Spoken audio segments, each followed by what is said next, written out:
In this episode of American Greed, Kwame Kilpatrick, the youngest mayor in the history of Detroit. I was elected mayor at age 31 years old because I dared mighty things for the citizens of my city. There were many people who believed that he was the next generation of leadership. A leader who many hope will bring the swagger back to the Motor City. He was a hip-hop man. He was hanging out with the athletes. But his outrageous temptations lead to unimaginable corruption. From the day he walked in, this was about how can I make Kwame Kilpatrick, my family and my friends richer. The mayor had $840,000 in unexplained cash in his personal bank accounts. Why did his administration fail? One word, greedy, greedy, greedy, greedy.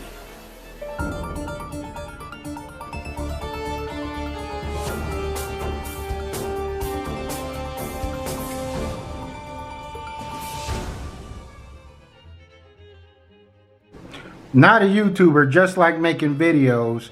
And this video is a response to New Possibilities, and boy am I saddened and disheartened by New Possibilities videos in which we should celebrate, somewhat celebrate the release of Kwame Kilpatrick.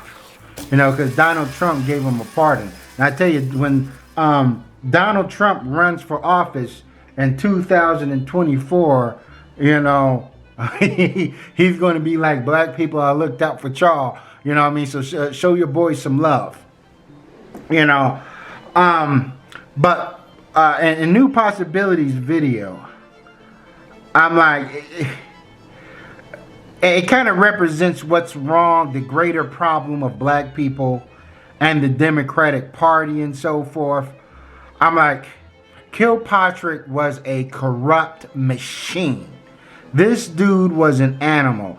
In no way should we get, you should get any sort of sympathy from us. When he got 28 years, we should have been like, that's it? And lucky for me, I saw a documentary on Kilpatrick on American Greed. I saw this documentary a while ago, and I love the show American Greed because it's mainly about white-collar criminal, middle-aged white men going down for their high crimes. You know, New Possibilities all talked about, he brought that old tried and true method of white people do this, white people do this, and you know, so you know what I'm saying, in defense of Kwame Kilpatrick, or white people do this, and you know, and so forth. I'm like, if your son gets in trouble in school and you have to come up and talk to the principal or talk to your son's teacher, would you be like, well, other students are doing that too and so forth? I'm like, no, you want to be responsible for your own child. You know what I mean? You're not worried about somebody else's child. You're worried about your own child. So therefore, we should hold our political leaders at a high esteem. You know, and stop worrying about what whites are doing, because whites are doing good. Whites are doing well. As black people, we're in a volatile situation. And a corrupt black public official can be extremely devastating because they have the trust of their people and so forth. And black people, we don't really pay attention to politics too heavy. Not like whites. When whites see a corrupt official that's hurting their own interest, they're like, hey, let's get this guy the hell out of here and so forth. As of Kwame Kilpatrick, this dude he was like considered the hip-hop mayor or whatever, you know, the youngest public elected official in office to be mayor of Detroit. I know he spoke that hip-hop lingo. He was part of the Democratic Party. So, you know, of course, he had black people eating out of his ass crack. And he was corrupt out the gate. You know, he wanted to live that lifestyle of a famous rapper. Money that should have been going to public schools went into some stripper's G-string. New Possibilities was talking about how these other politicians and businessmen get away, white business get away with murder, they get away with this, they get away with drugs and everything. Kilpatrick did all those things. You know, Kilpatrick was linked to murder and so forth. And the thing is, with Kilpatrick, it was very messy. I'm like, this was a very sloppy dude.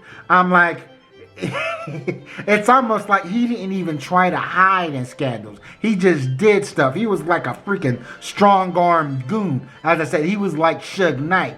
You know what I'm saying? He had people shook, you know, threatened people, intimidated people. You know, he fired anybody who questioned him, bring up questions about this. They got fired.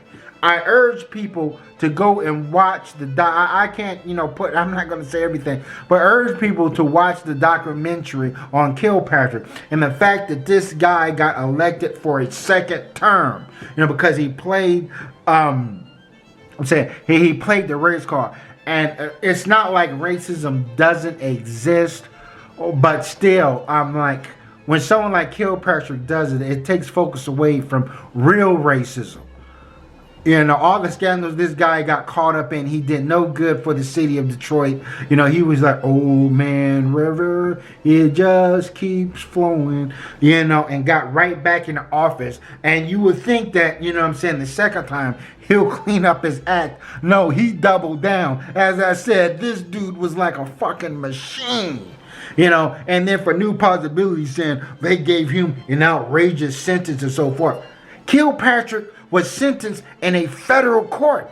That's considered, like, for black people, that's considered the most fairest court in the land. That's why we take our problems to a federal level or to the Supreme Court and so forth.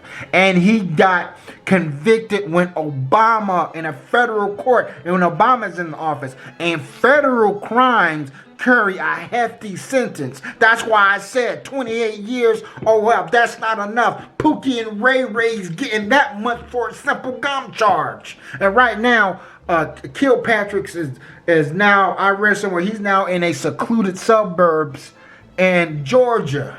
When Pookie and Ray Ray gets out of jail, man, they're getting back on the block. You know, they're gonna have a hard time finding a job and so forth. You know, they're going to go right back into that decrepit neighborhood that they got locked up in.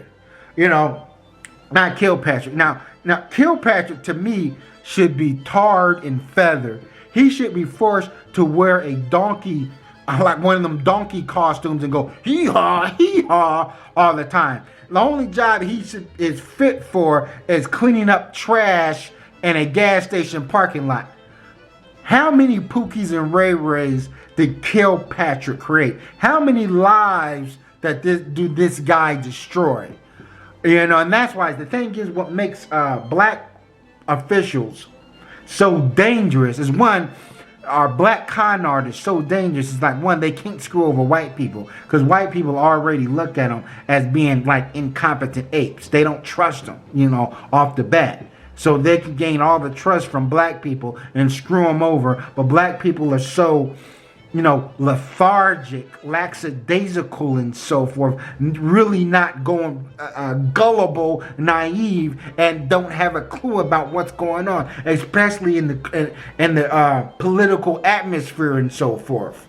That's why I said, man, people like Kilpatrick should be considered a traitor, man. No mercy on this guy, man. This dude, this is not like Marion Barry caught in a hotel smoking crack with prostitutes or whatever. I'm like, this dude, man, he may have caused irreversible damage to the city of Detroit. Money that should have been going to public schools, you know what I'm saying, was going into a stripper's G-string.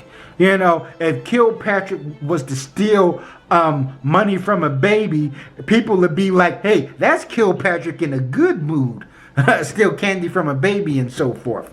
And then I'm hearing that, and if you watch the documentary, like later in his political career, he like weaseled his way out of Detroit with Detroit's money, invested in some company in Texas, and was living in a plush suburbs in Texas, you know, just completely abandoning the people of Detroit, man. This guy is lower than a sea cucumber. And And then they caught all the stuff he did. I'm like, if there was a crime that this guy couldn't commit, he'd be like, what crime didn't I not commit so I can go ahead and commit it, and so forth. This guy was very messy. He was very sloppy. I would say white, smart, like these college educated white criminals, and somebody like them, they're a little bit more suave and how they do things, a little bit more slick. I'm like, Kilpatrick, he had a good upbringing and so forth. It's not like dudes in the hood who grew up watching their mom smoke crack and their moms kicked them out the house because they didn't have $5 to give them for a hit or so forth. So Kilpatrick, he's a grown man. I know New Possibility was saying maybe you change his life around. He made a mistake. No, he did not make a mistake. This is not like a cashier taking money out of the jar to buy her baby some diapers. Kilpatrick was a grown man. He knew full well what he was doing. He got into office. He did what he intended to do. So in Kilpatrick's mind, he said, man, the only thing I did wrong was get caught. This guy should have not. This guy was incompetent. He was probably too incompetent to run a city in the first place. But this dude was, how they say that politicians, gangsters line the pockets of the politicians. Well, Kilpatrick was the gangster. He pretty much did whatever the hell he wanted to do. And I guarantee, and he did not get a full pardon. He still has to pay restitution. He still has to pay millions of dollars to the people of Detroit. And how is he going to get that money? I'm saying? I'm like, he might have to weasel or eel his way into some sort of political office somewhere, create some sort of fake company, scam people out of hundreds of thousands, millions of dollars to pay that money back. Because, man, that's who this dude is. And I advise people to watch the show, American Greed. It's a pretty good show. That's all I'm going to say. Thanks for watching and never stop learning.